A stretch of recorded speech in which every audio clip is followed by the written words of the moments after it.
So again, another way of solving for the values of unknowns for a system of equations by inversion by Gauss-Jordan. So given now this example, we have three equations, three unknowns. So again, we transform this into its matrix form, which follows the format E x equal to B. So we'll have now for matrix A, that will be 1, 2, 3, 3,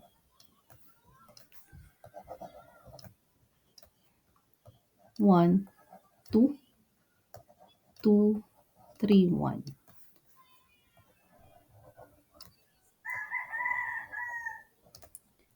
Then we have x, y, z is equal to 4, 5, 6. So again, solving for the value of x, we have b over a. And again, in matrix form, walang division. So x now is computed as the inverse of the matrix A times the matrix or column matrix of the constants. So let's start off first with your matrix. So for the given matrix A, we multiply it to an identity matrix. So we have now matrix A multiplied to your identity matrix. So what we will do is to transform now this into an identity matrix or a row reduce echelon form, and the resulting matrix on this side will be our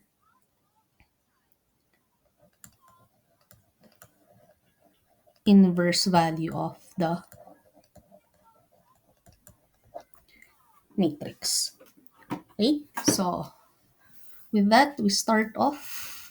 So we have our element 1, 1 already reduced to 1. So ang gagawin na lang, we reduce the elements under it, and we can reduce that by, firstly, we have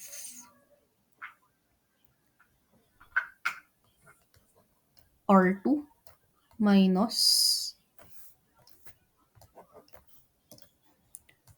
2 R1, and then for the third row, that will be R3 minus 3 R1. So with that, we now have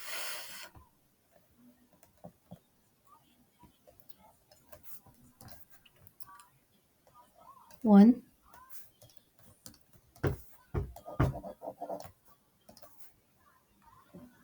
love 1, 3, 2, 1, 0, 0. Okay. So we'll have R2 minus 2 times 1, that's 0. 1 minus this one, we get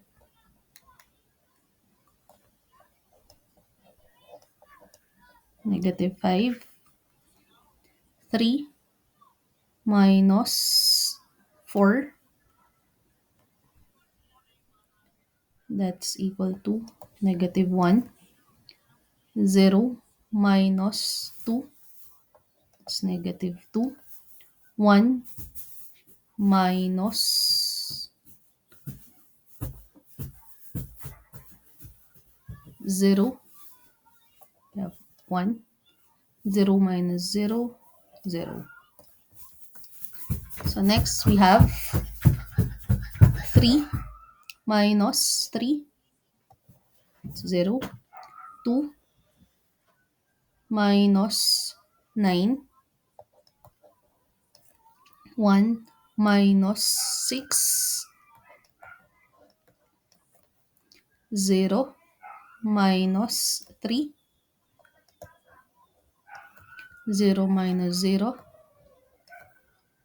1 minus 0 is 1.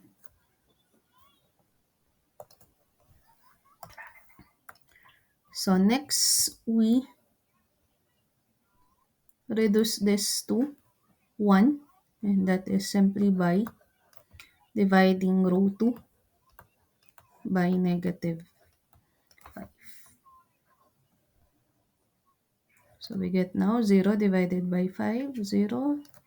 Negative 5 divided by negative 5 is 1. Negative 1 divided by 5, that's 0.2 or 1 over 5. So next, we have negative 2 over negative 5. That will give us 0.4.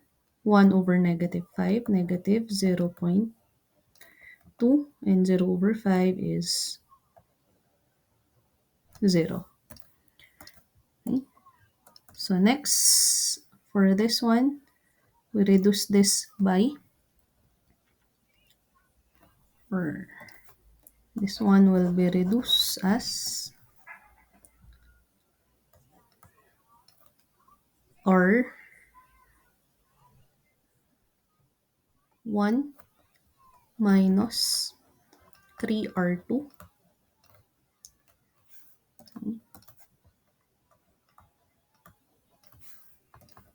And then this one will be R3 minus,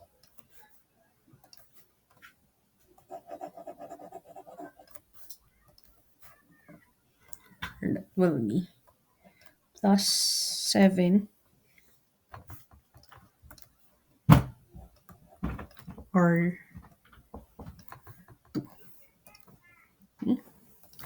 So let's have, so we'll have 1 minus 3 times 0. That's 1. 3 minus 3, 0. That is 2 minus 3 times 0.2. That's 1.4. Next, 1 minus negative minus 3 times 0.4. It's negative 0.2. 0 minus 3 times negative 0.2. It's 0.6, and 0, 0 will give us 0.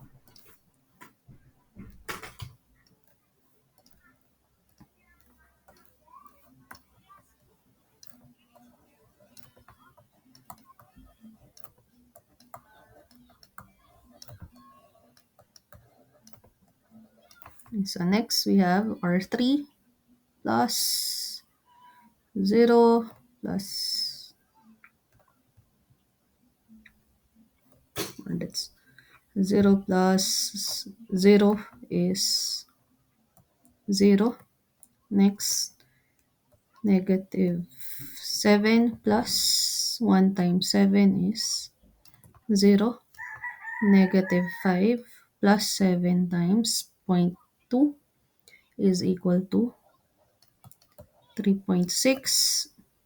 Negative 3 plus 7 times 0.4, that's equal to 0.2. 0 plus 7 times negative 0.2, 1.4, and we have negative 1 plus 0 is negative 1.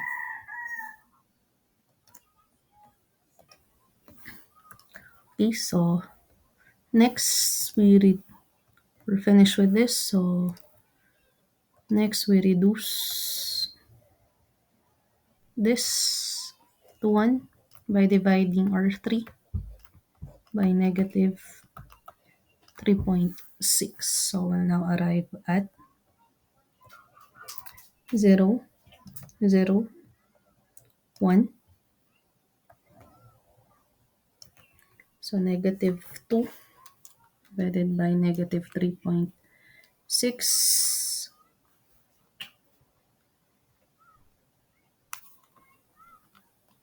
gives us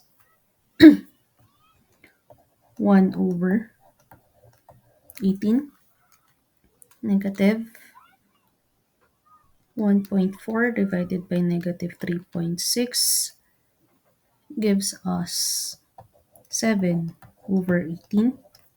And 1 divided by negative 3.6 gives us negative 5 over 18.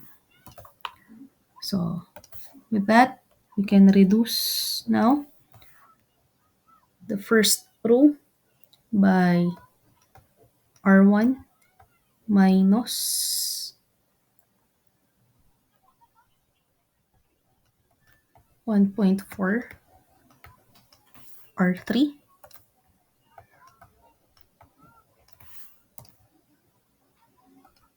Then we have this one, R2 minus 0.2 R3. So reduce this to 0.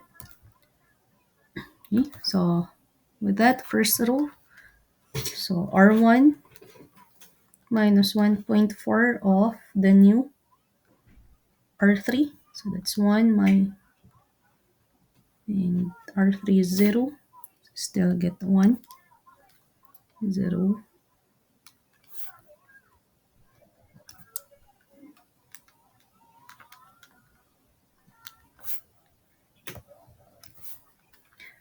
Next, negative zero point 0.2 minus 1.4 times 1 over 18. It's negative 5 over 18.6 minus 1.4 times 7 over 18. That's 1 over 18. Then we have 0.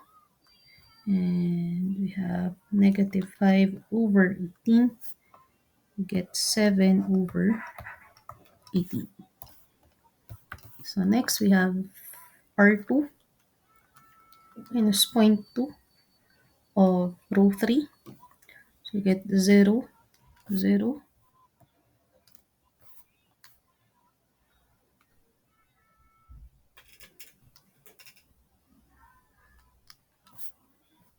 This one.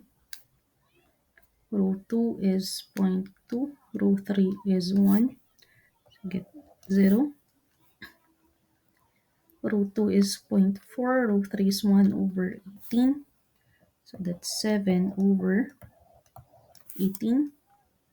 Next, we have row 2.2. Row 3 is 7 over 18. It's negative 5 over 18. And then we have row 2, 0. Row 3 is negative 5 over 18. That's 1 over 18. Okay, so this is our transform E times inverse. So it now became inverse or identity times your inverse matrix. So basically,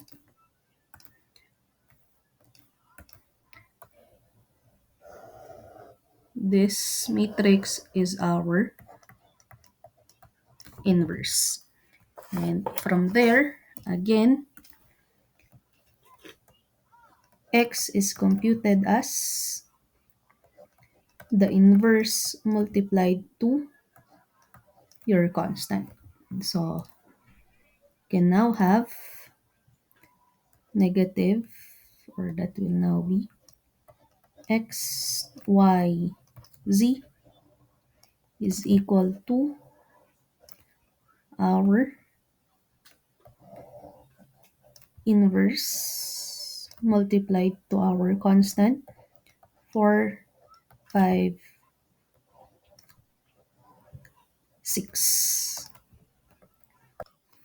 Okay, so we have this one now. So we'll have negative 5 times 4.